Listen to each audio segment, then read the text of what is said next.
book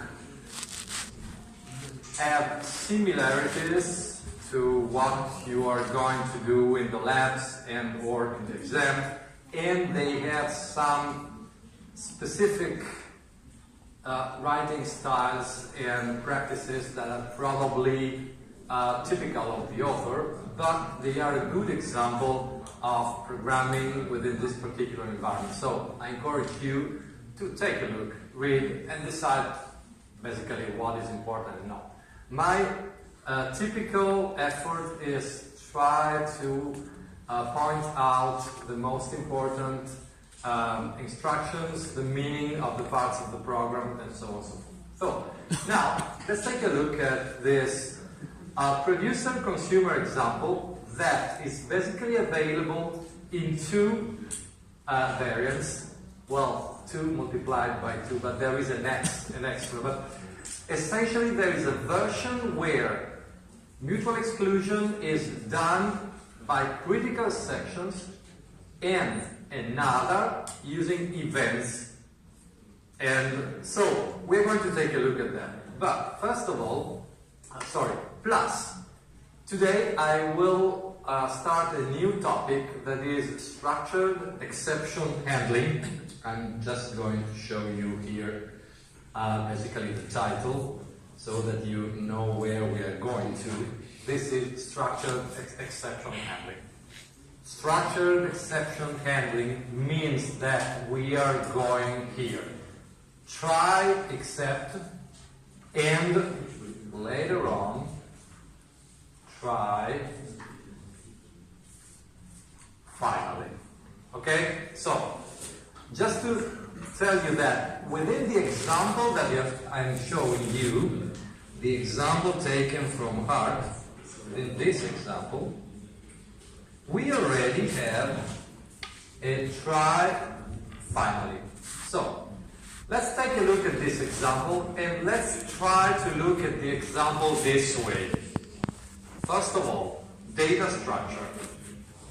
You have this message block that is the equivalent of a packet in networking or any other C structure that is including essentially some data. This data structure is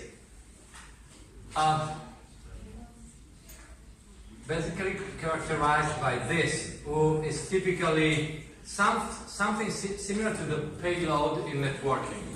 So this is the true data. This is one single field, of course, but take a look at the fact that this is a double word, so 4 bytes, and the array is of data size, and data size is 256, which means essentially that this M data field is 1K bytes. So this is largely the major part of the content. So if you think of the structure, you should think about this is the structure, this is the array data, this is the M data array. Most of the content. Then there is sort of a header, so some extra data that are checksum. Checksum is typically something that is going to be added to the content of the M data array simply for security or integrity checking, and checksum will be generated depending on the true data within the array. Going up, a timestamp. The timestamp will be an extra label, an extra data that will record the time of the last modification of this data. Then you have lost, that is a counter that is included here for control purposes, basically to take into account the possibility that some data are not going to be captured. So the producer will produce something and the consumer will basically lose that something. Okay? So, we have then other data that are n cons and n sequence that are there, ready, stop, our control, and then we have here the single unique field used for synchronization. Here we have a critical section. We could have a mutex, we could have a semaphore, we could have an event. Here we have this. If you take a look in parallel at the other implementation, and the other implementation is, I already have it in editor here, is event producer consumers. The event producer consumers has basically the same data structure in which you have here, instead of a critical section on the top, you have two handles. One handle is to an event. This M ready is an event, and the M guard is a mutex. So essentially the idea is the following. We have a C structure that includes all the data plus something interesting to the process being executed, and it also includes some handles or direct synchronization variable that are critical sections. Okay? Let me go back to the critical section part. No, this again, I want the simple. Okay, this is a critical section. Now, second thing to take a look. Probably it is not clear when, not always clear when analyzing an existing software, even in designing a software. Is it better to work top-down or bottom-up? Sometimes top-down is better, sometimes bottom-up. There is not a definite answer. Sometimes probably better going in both directions. Here I'm starting bottom-up just to take a look at what am I planning to do on this kind of data. I know what the data are. What do I want to do? Basically, there is a producer and a consumer, which is pretty much similar to having a server and a client. It is not clear if we think of server client, the producer consumer, we can have both situations in which the client is producing and the server consumer is consuming, or the other way around. So it might be also that, probably more interesting, the server is producing and the client is consuming. But it is not clear. In this particular case, we have a producer that is generating data and the consumer that is taking data. The consumer here is the one with the console, with the user interaction. Okay, so let's take a look at two functions that are here, not the TMA, but, well, good fantasy here. Produce and consume. So we have two functions where we clearly know which is doing data production and which is consuming. So producer, the producer is the one who is basically doing the following. Producer thread. Create new messages at random intervals. So, of course, this is not a real application.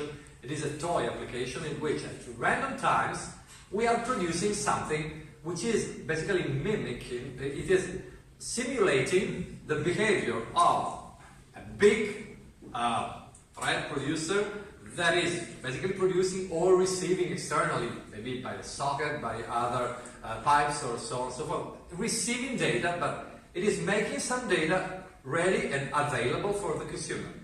Okay, so the producer is waiting for some time. Well, basically it is at the beginning, the producer is initializing the random generator. So I believe that most of you know that the seed random call to srand is necessary if you want something to be repeatable, which is extremely important when you are debugging, since it means that if my program crashes or is wrongly executing in a certain way, it will replicate the same pattern later on.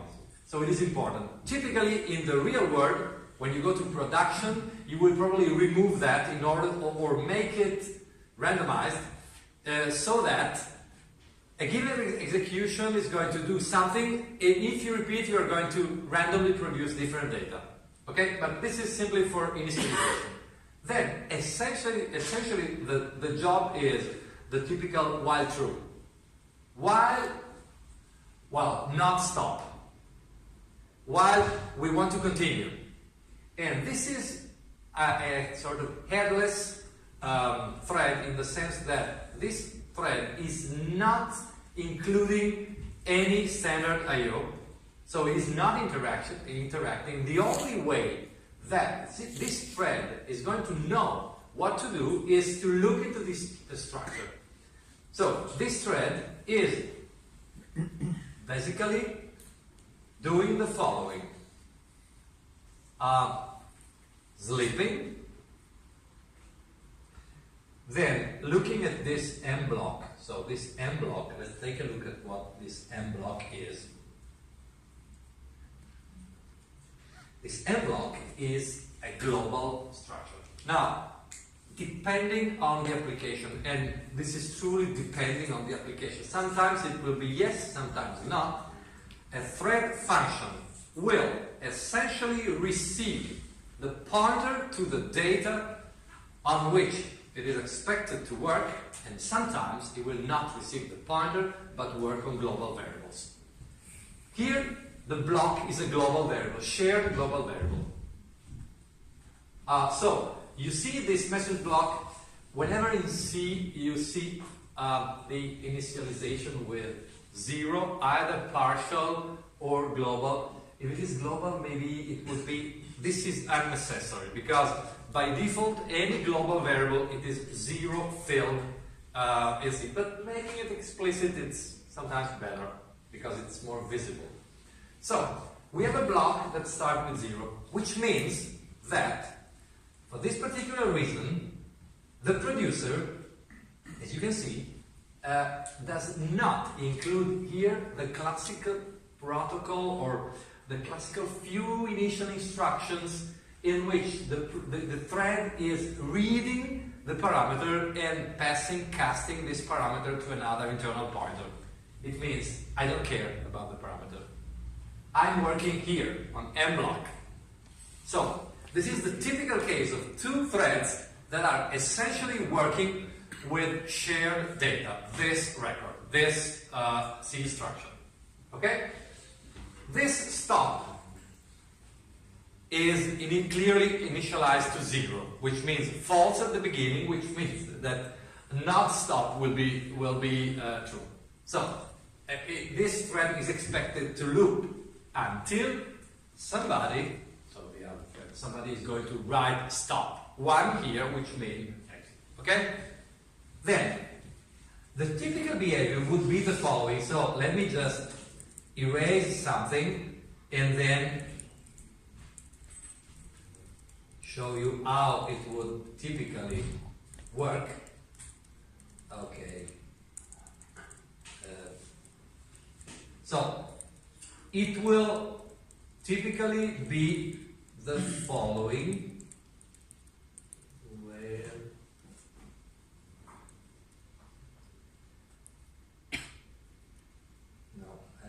I removed too much.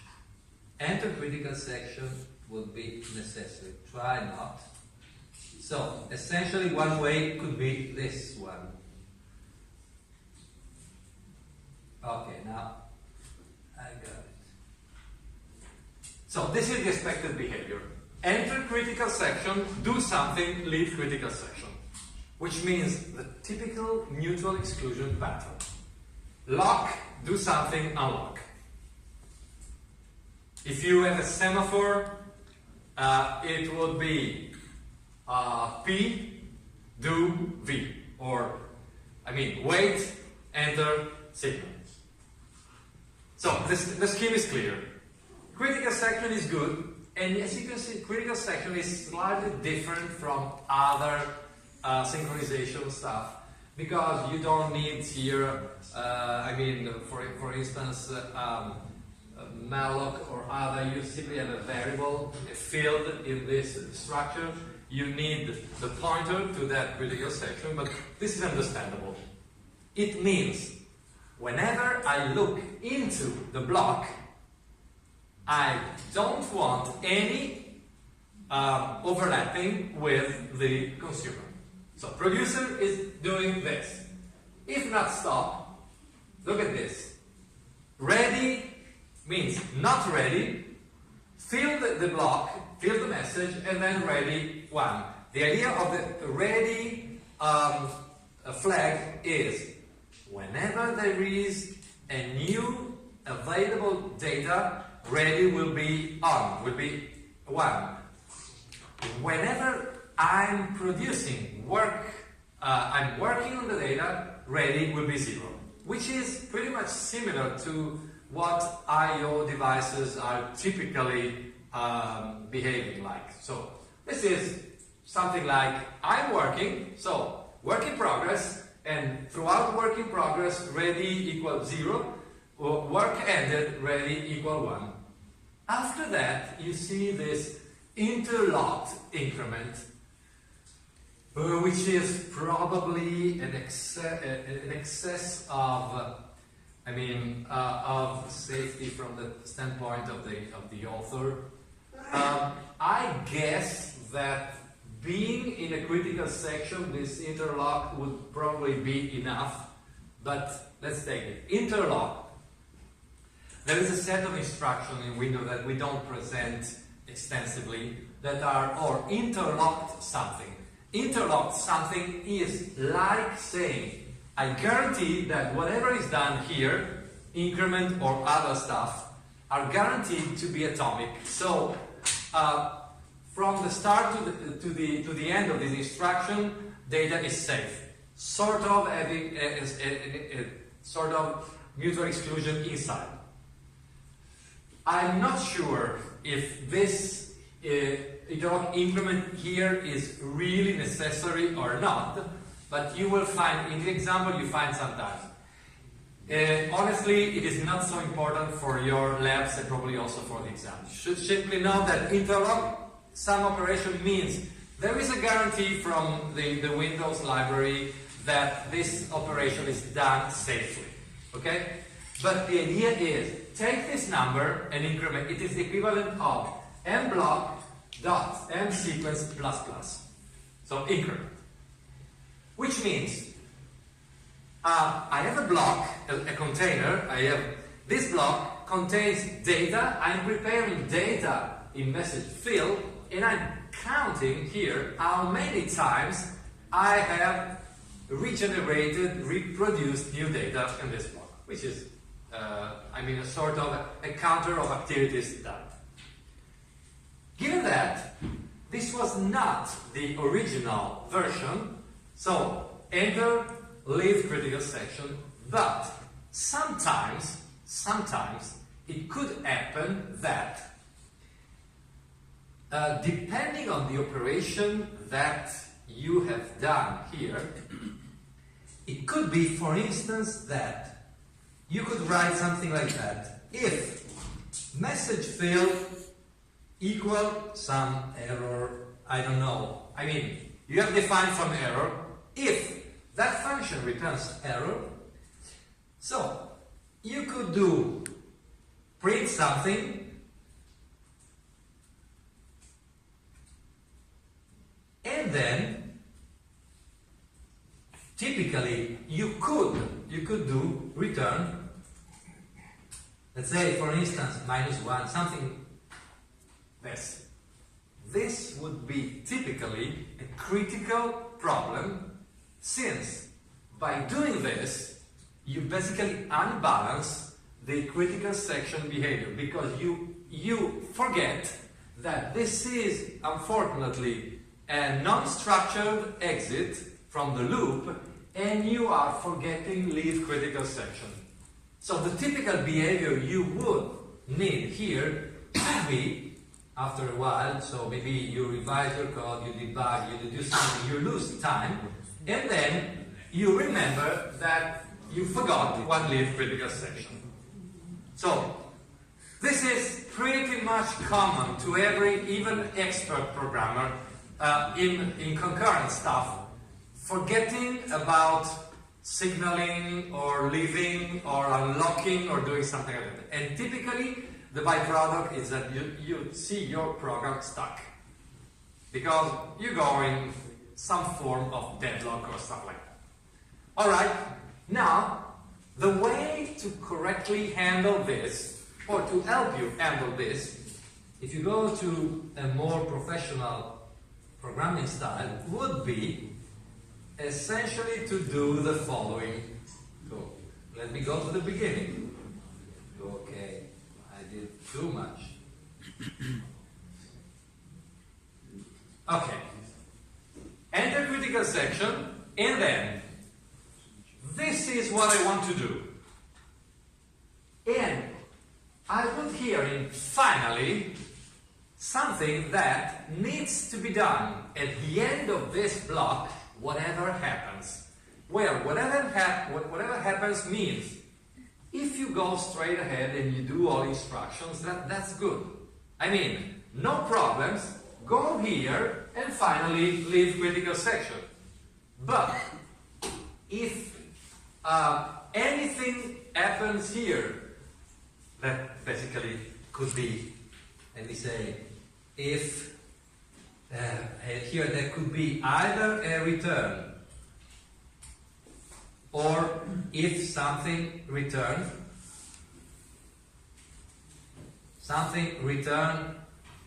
-1, this return is going to capture and go and execute this anyway, because it means I'm leaving this block. So this has the advantage of writing this instruction once and for all in a single point, and essentially whatever needs to be done at the end, which typically is leave something, unlock something else, close some files, and maybe free some memory. So whatever is the typical stuff to be written at the end of my function could be concentrated here. Now, I know that many of you already have studied other languages, Java, C++, I don't know, or whatever, and know that there are exception and termination handlers, catchers, stuff like that.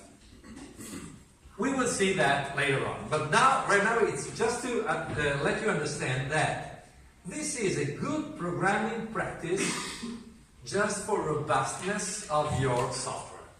Okay, so whenever you see try finally in this particular environment, is simply to avoid crashes or unwanted behaviors. But we have understood what the producer is doing. Let's now go to the consumer. This is a little bit more tricky because the consumer here is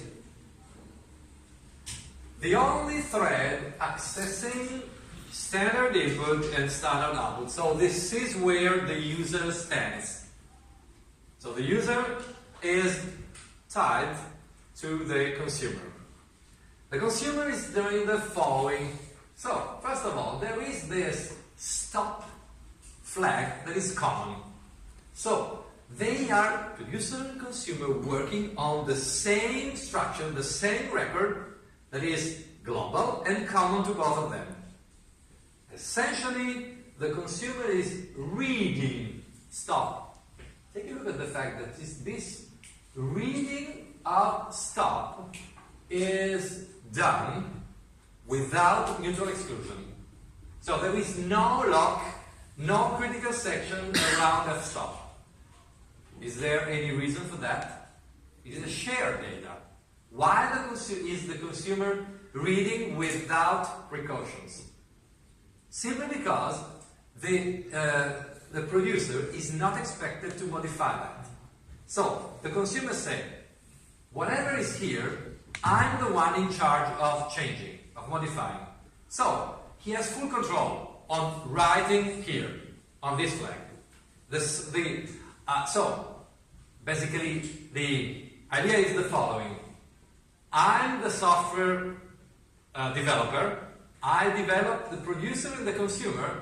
I know that this reading is safe.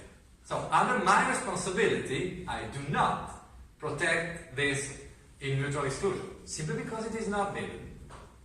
So essentially, the idea is whenever you write concurrent software, your main task is not to put a huge number of mutexes and synchronization object, whatever, simply because for overprotection. Because it will probably work, but it should take care of performance as well. So, I mean, it is a matter of deciding if necessary or not. It is not necessary. Consider the next. So, if while not stop, read a command. Command here is a single child. So here we have a menu where the interaction is pretty much simple. Single character to say, please, user, what do you want to do? And, well, this is, well, I know that you know C, but this is the typical way to read. So, in C, scanf with single chars, singular is always a little bit critical, since you should know that %C means whatever character you type, it will be consumed. So we don't skip anything. Whereas %D, %F, %S will basically skip blanks, new lines, so on and so forth. Here you take whatever you get. And if you expect the user to write S, new line, S, enter, you should read both S and enter. Two characters. So sometimes you will see %*C. Here you see command extra. Extra means I need to take this extra character, this new line that is there, and I need simply to go to the next. The most critical inputs in C are always the one in which you mix up not only in the same instruction, but %C with other %something. Critical, extremely critical.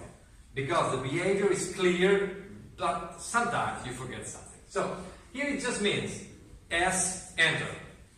C, enter. You take both of them and you analyze the first one. Also take a look at the underscore capital T, which just means, unfortunately, we decided that this S could be either Unicode or standard character. Let's convert it to a standard char, since command is a char, not T char here.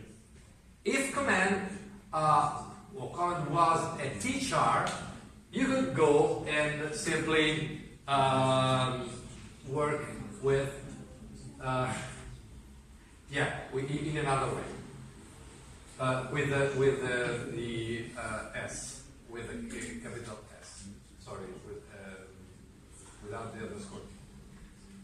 Now, if you have S that here means stop, put the flag at 1 and go to the next iteration. Pretty much simple. Again, look at the fact that here actually I would have something to, well, it works, but it could be under debate the fact that this modification of stop should be protected or not in mutual exclusion with respect to the consumer. Basically, we are trusting the system and say the consumer is not going to read unpredictable values. So it is pretty much possible that the consumer is trying to read this stop while I'm writing it. It is likely because they are running in parallel, and it is here done without any kind of protection, and the consumer and the producer, is reading stop without any kind of protection. But the idea is that essentially the only possible problem will be that the producer is possibly misinterpreting the stop whenever it is different from 0. And so nothing really problematic. So here there is a consideration, probably by the author, of the fact that this read is safe for this application. There is no particular error expected, since even though we misinterpret this, possibly we will enter here in mutual exclusion and try to do some job that requires extra data. The idea is I do not want to go in mutual exclusion on the test for the flag. I go in mutual exclusion whenever I process data. So, coming here, if the command is C, and C here means get something to consume, whenever I say, okay, consume the data, I enter critical section, finally leave critical section, and then here I'm guaranteed to be in mutual exclusion. Now, since the consumer works this way, I guess you already understood that it is likely that I probably touched something. Okay. I need to restart everything. Consumer consuming. Because the action of consuming here is controlled by the user, which is not the typical scheme of producer-consumer, in which you have a producer producing something and then sending a message or signaling or waking up the consumer to consume the data. The most common scheme that you are familiar with for producer-consumer is typically the one in which the producer will essentially signal and tell something to the consumer to tell there is a new data for you. Okay, I guess we are coming. Oh, okay, done. So, what happens here is the following. If I'm entering the critical section and data is not ready, no new messages. What does it mean? I mean, if you look here,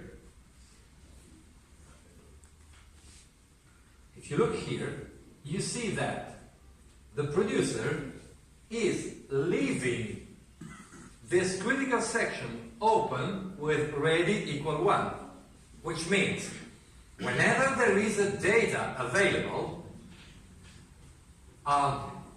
so the producer is producing some data, it is also leaving the block with the ready at 1. Why are we testing that? We are testing this because the consumer doesn't want to process the same data twice. So I just have told you that I'm the producer, I could produce data 1, data 2, and then data 3 overlapping without the consumer doing anything. Simply because the consumer here is controlled by the user. So an idle user could skip and miss data. But an overactive consumer could try to, since we have a random time to produce new data, could try to read the same buffer twice simply because the producer is not producing. So, as you can see, at the end of displaying and reading, the consumer is putting ready 0, which means if I ever happen to get into this same data at the next iteration, I will basically skip it. Okay, so this is the reason we are testing equals 0, right? So, essentially what's happening here is, if the command is consumed, I enter critical section, I check if the available data is really a new data. If it is a new data, message display, so with the pointer to the block, and then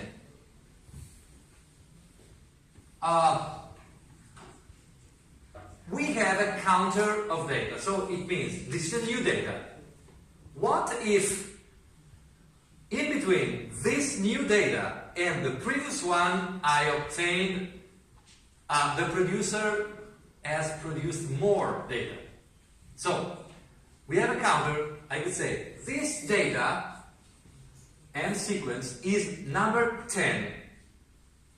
My previous my previous data was n const. How many did I consume?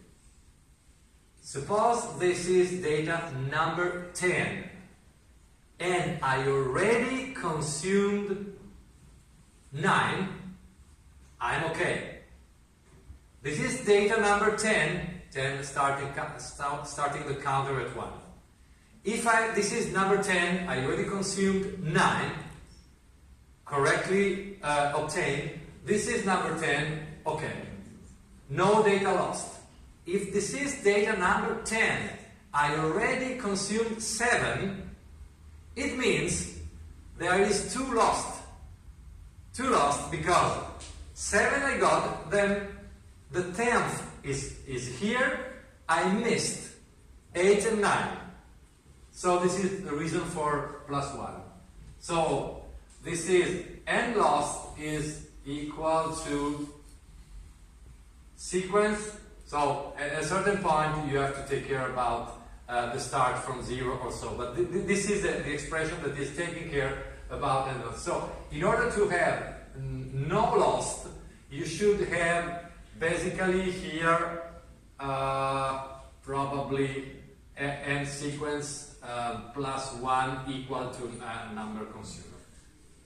So it depends how they are started. We need to take care about that. But ready equals 0 and then increment n const. So n consumed start from 0. After each consuming we have 1. Now I'm not sure how it is counting here, but I guess it should be correct.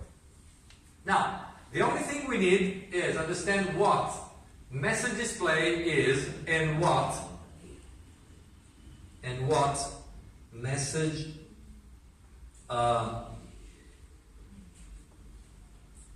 message fill is. So message fill is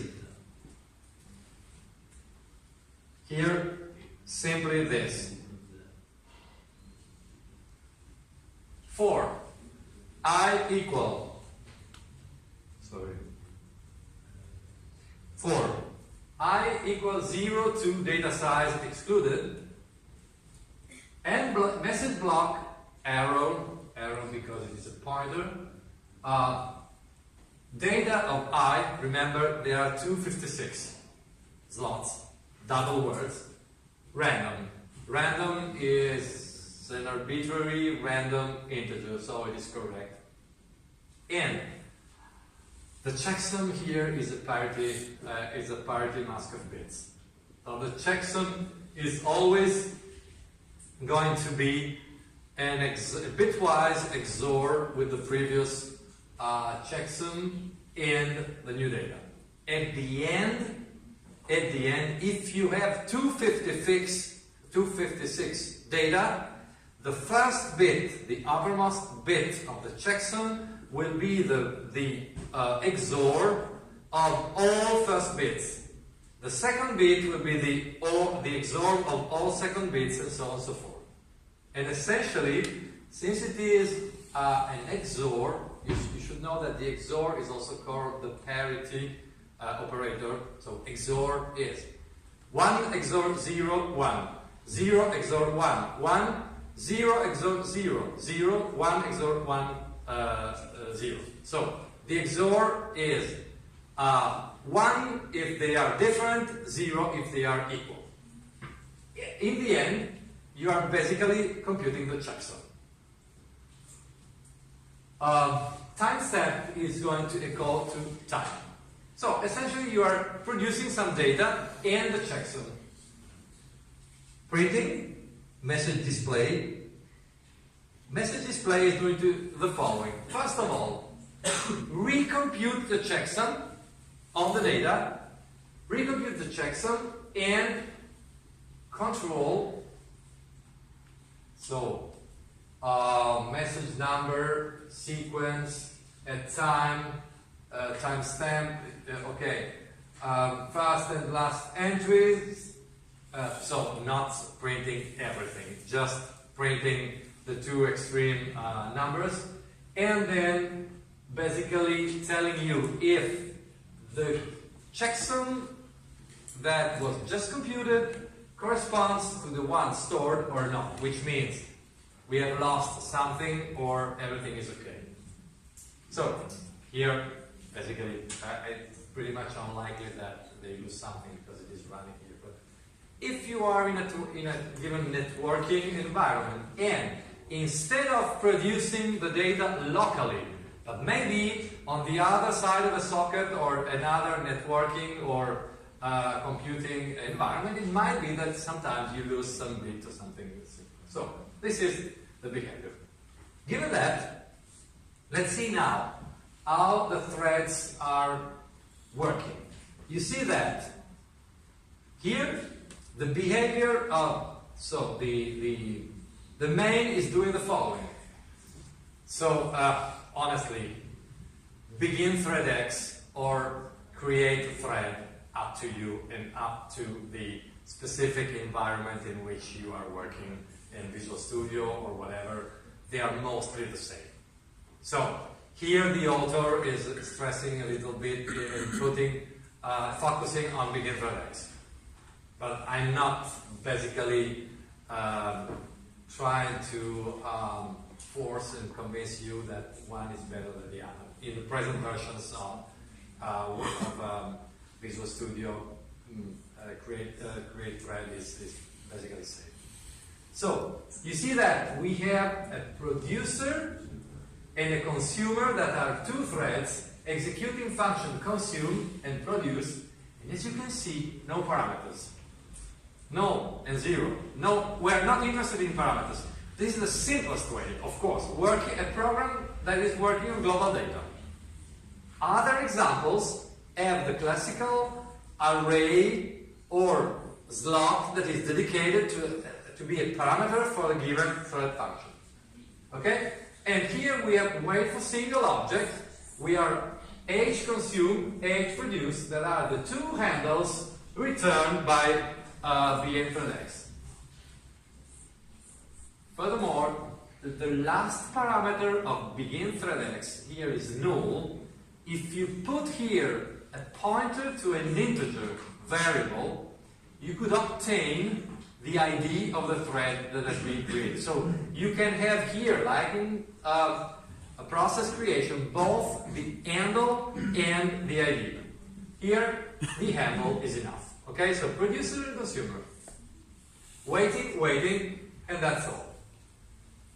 Please notice that a critical section needs to be initialized and maybe deleted at the end.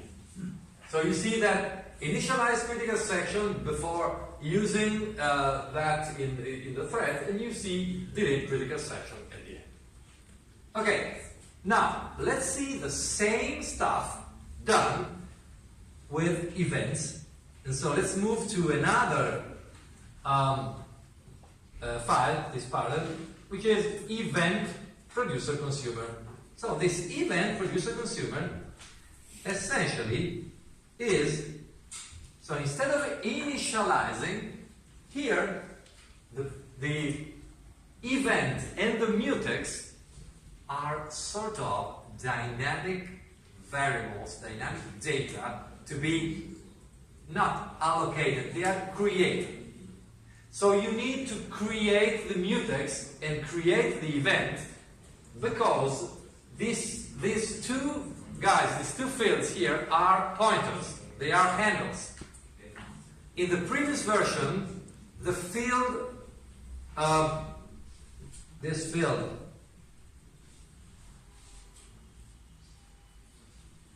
Critical section here is not a pointer.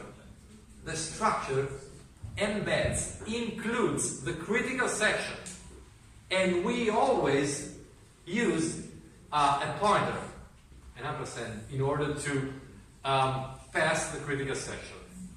Whereas in this case, we have here 2 pointers. So if you don't, so handle is a pointer. If you take a look at Windows.h, you will see that a handle is a void start, is a void pointer essentially. It's an address.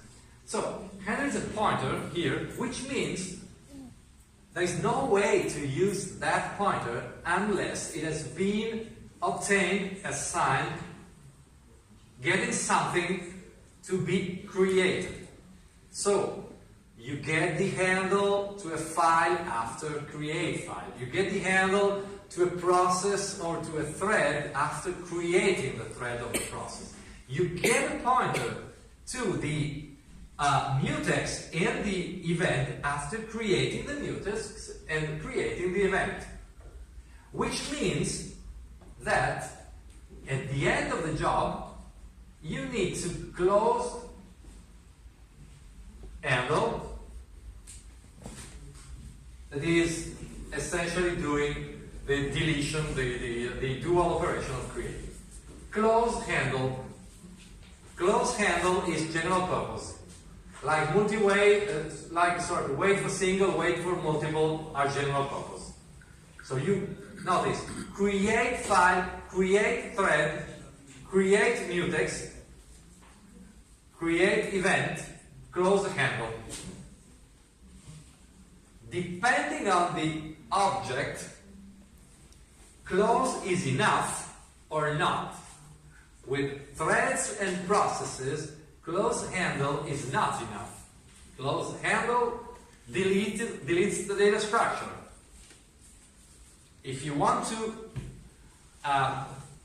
actually destroy the process or the thread, you need specific exit or terminate operations. But since the mutex and the events are essentially data structures, close will be enough here. Okay, so you close. How do we use this to synchronization objects? So let's see. Producer is essentially doing the same as before, and it is using the mutex as an alternative to the critical section. So here you see that wait for single object, and wait for single object is general purpose. It is the same as lock, same as enter critical section, same as wait on the semaphores. Here we see wait for single object means I want to obtain this lock. It is not a lock. It is mutual exclusion on a mutex. I want to obtain the mutex. Here I'm releasing the mutex. So you see, mutex, wait for single, mutex, release. Release mutex. The effect is essentially the same as before, which means working in mutual exclusion. Okay? So let me go for a while to the consumer and let you show that the consumer is essentially wait for single object var here and release mutex here. So it is using mutual exclusion, but in this case there is an extra synchronization that tries to make this model a little better than the one before. You could have basically just used the mutex with no event and accepted that behavior essentially similar to the previous one. which means the producer and the consumer are essentially synchronizing through a shared data, and they accept that either one of the two may be faster or slower than the other. Which means producer is producing, producing and the consumer is doing nothing. Or the producer is not producing and the consumer is trying to consume and always see this flag saying data not ready. Okay? Here we have an extra synchronization based on the idea not only mutual exclusion, but I want the consumer to basically stay there and wait until some data is available. So it's basically equivalent to start looking at the producer or the consumer. We are the consumer, let's see the consumer. So basically you see that if the command is consume, here before going in mutual exclusion, so before trying to work and consume this data, I should wait. Is there something for me? So this is there something for me is here. I'm waiting on this ready event. Ready is not anymore a shared flag that is basically set 0 or 1. It was, which means previously ready was essentially a way to synchronize by polling this flag. Now ready has become an event that enables me essentially to wait. So be idle, don't do anything. If I want to consume, the idea is the following. Whenever you tell me consume, I want to loop here or just to wait until there is some data. And so this is a synchronization in which, well, you have seen the pattern and synchronization style from Professor Lofacci, but basically I have an arrow coming here, I'm waiting for something to arrive. And I want somebody else on the other side to tell me something, to signal something. I could do this with a semaphore, of course. Here it is done with an event. I wait here on the ready, and I expect, let me go to the producer, whenever the producer is producing, here we have F ready, which is, the flag ready, but I have also here set event ready and ready, which means a new data is ready and I'm basically synchronizing, I'm sending a synchronization message to the consumer who is potentially blocked that there is a new data.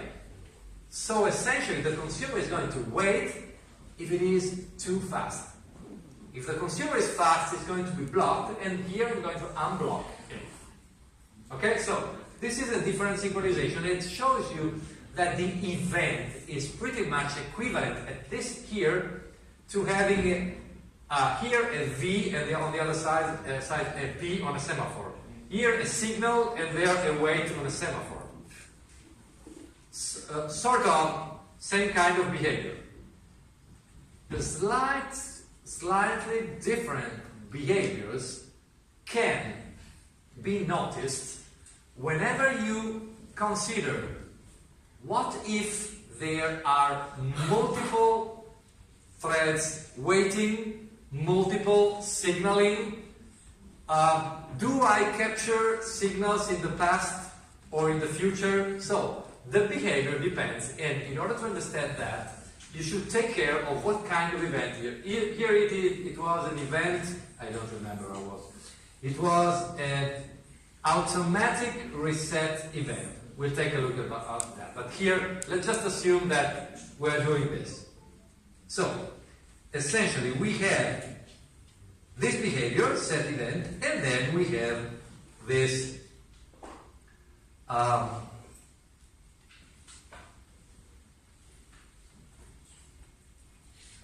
consumer that is essentially wait for single object. It is also waiting for single object in order to set here the stop bit. So here, if you remember, I just gave a comment before in the stop or not in the modification of this stop. It is trying here to provide some mutual exclusion on the behavior of the stop flag whenever it wants to put the stop flag. To me, there is still, as far as I can understand, something not so, well, not exactly correct here when reading this stop from the standpoint of the, oh yeah, it is. It is reading here the stop, but it is reading again the stop in once inside. So here the behavior has been the following. I try to read the stop in a non-protected way, but I try to confirm that whenever I'm in the mutual exclusion, sorry, the critical section. So I'm sorry I didn't notice that before, but this is now done correctly. So this is how it works. So in order to give you a little more of understanding of the event, let me just show you here concerning the events that are the part in Windows that are probably less common, less understood because it is different from other domains. Let me just show you this table and just put a comment on the 4 different types of events. So, events work this way. When you look at this table,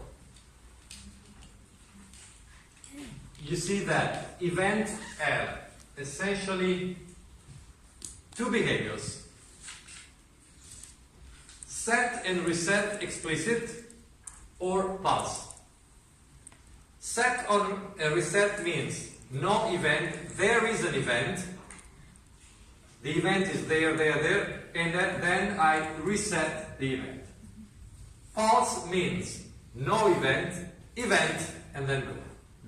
So the event is basically a delta at a given time. So, first idea, either use 2 of them or 1 of them. Then you have, if the event is automatic reset, it means that essentially there is no explicit reset. Okay? Automatic reset is meaningful if the event is set. So if I do explicit set, I understand there is an automatic reset. It means I don't ask you to reset the event explicitly, which means set, automatic reset. When is automatic reset happening? Okay? If there is pulse, what does it mean with pulse automatic reset? So, now I'm telling you the rules of the game are preparing for you a game that is unclear. Not so easy to understand because it is sort of confusing. I tell you that there is a set, which means I want to reset, and then I tell you it is not automatic. And then I tell you pulse and then automatic. You would see, well, pulse